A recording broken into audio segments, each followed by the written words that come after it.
Nous voici vers l'une des dernières étapes de la création de notre magazine avec le logiciel Quack Express. Dans cette suite, nous allons exporter pour les deux sorties, pour l'impression et l'écran. Donc, chose qui est assez simple ici dans Quack Express, d'autant plus que il y a déjà les paramètres qui sont déjà prédéfinis. D'habitude, ici, je vais exporter dans ce cas pour des PDF, un PDF pour l'impression et un autre pour l'écran. Chose assez simple, donc pour faire l'export, on va devoir bien sûr venir dans le menu Fichier, Exporter, Mise en page, PDF. Donc là, je cherche l'élément, je vais aller dans Magazine, je le publie dans Magazine, je mets Magazine Info Time pour IMP, pour dire l'impression. Sauf que même les paramètres par défaut qui nous sont déjà proposés ici ne sont pas du tout mal, mais je préfère venir dans les options. Donc sur les options par défaut, il y a les paramètres capturés qui sont là, qui nous permettent bien sûr, si une fois que vous avez compris et que vous avez des spécificités bien sûr d'export de votre magazine, de venir et de le régler vous-même. Mais sans trop tarder ici, quand même, Quack nous donne un certain nombre d'éléments qui ont été bien sûr prédéfinis et qui répondraient à la plupart de vos attentes. Donc ici, je veux une qualité d'impression très haute. Donc ici, là, il y a déjà pour la presse, pour l'impression, qualité haute, résolution.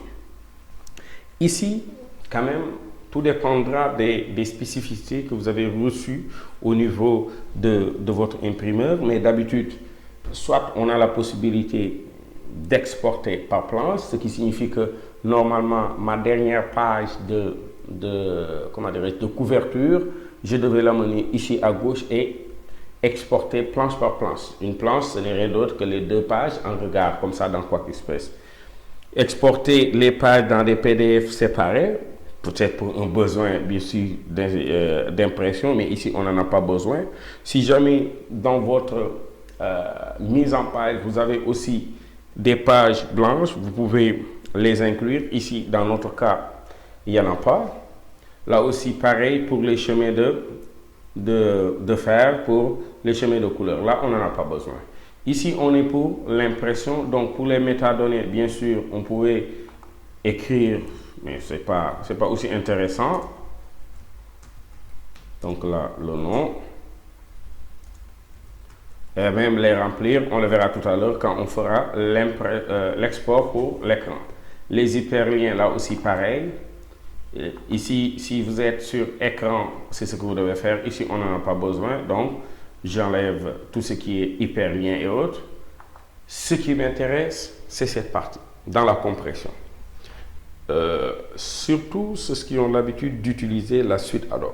Ici, dans la compression, faut faire attention par rapport à Quack Express. Ici, bien sûr, dans la compression zip, JPEG, il va le mettre automatique basse, mais normalement, c'est la bonne méthode. Parce que c'est le contraire ici. En choisissant JPEG haute qualité, l'image, vous risquez de perdre des éléments dans l'image. Ici, sauf que par contre, il faut le laisser toujours à basse. Donc ici, vous allez voir que pour la résolution, il est à 300 dpi, ce qui est déjà bon pour l'impression. Les images en gris, pareil.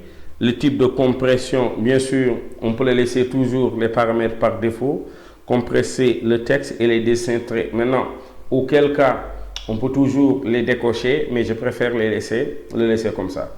Les couleurs d'impression, il faut toujours régler les éléments par défaut qui sont là en mode composite, à moins que de recevoir bien sûr des indications de votre imprimeur qui vous demanderait peut-être de le séparer. Mais très rarement, je ne vois pas l'imprimeur vous donner ces instructions. Là aussi, des fois, on peut vous demander de choisir du composite, CMYK et accompagnement. Mais d'habitude, celui qui est là par défaut n'est pas du tout mal parce que les couleurs de base vont nous permettre d'imprimer toutes les couleurs qui sont destinées à l'impression. Ici, si vous regardez bien, à moins que les polices que vous utilisez, vous voudriez que les changer au niveau de l'imprimeur, parce que en même temps, s'ils sont cochés, il va l'exporter en même temps, l'imbriquer dans le dossier en tant que tel dans le PDF. Donc là, voici les 3 polices qui sont utilisées. Là aussi, dans les marques, il faut toujours laisser l'élément, le mode en centré. Et bien sûr, utiliser les décalages de 5 mm, comme on l'avait vu tantôt en faisant, comment on l'appelle encore, notre nos fonds perdus et autres.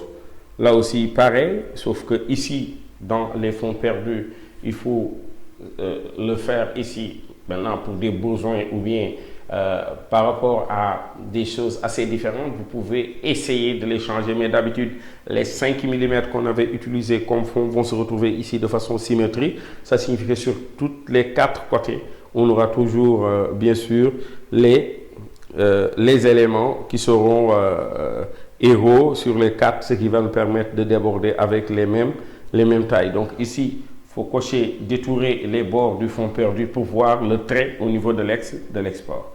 Les calques, peut-être pour des besoins autres que ce qu'on a ici, vouloir ne pas exporter un élément des calques par exemple, mais ici on a besoin nous de tous les éléments, peut-être pour des éléments de repère. Des fois, sur des projets, je peux créer un calque repère qui me permettrait tout juste de repérer certains éléments et au moment de l'export, je vais le sauter. Pour la transparence, malheureusement ou heureusement, ici dans notre projet, on n'a pas utilisé d'image presque transparente. Donc ici, aplanir la transparence, je vais le laisser comme ça. Donc pour le reste, ça c'est par rapport aux jaquettes en PDF du document final. Donc là, je n'y touche pas et j'ai le résumé. Donc ce qu'on doit retenir sur l'impression, bien sûr, pour l'export pour l'impression, c'est que tout juste au niveau de la compression, surtout l'élément le plus important que les gens souvent confondent, c'est qu'ils vont vouloir venir au niveau de la compression et mettre ça en résolution automatique haute, alors que là on a plus besoin du contraire par rapport à quoi. Donc une fois qu'on a terminé le tout, on valide par OK et on enregistre notre PDF. Bien sûr, suivant la taille du projet, Qwak va prendre le temps nécessaire pour exporter votre document en PDF. Donc chose assez facile à faire. En 3, 4, voire quelques réglages que l'on pourra faire ici, on arrive plutôt à avoir un bon document avec bien sûr une certaine lisibilité dans la production de notre très cher PDF.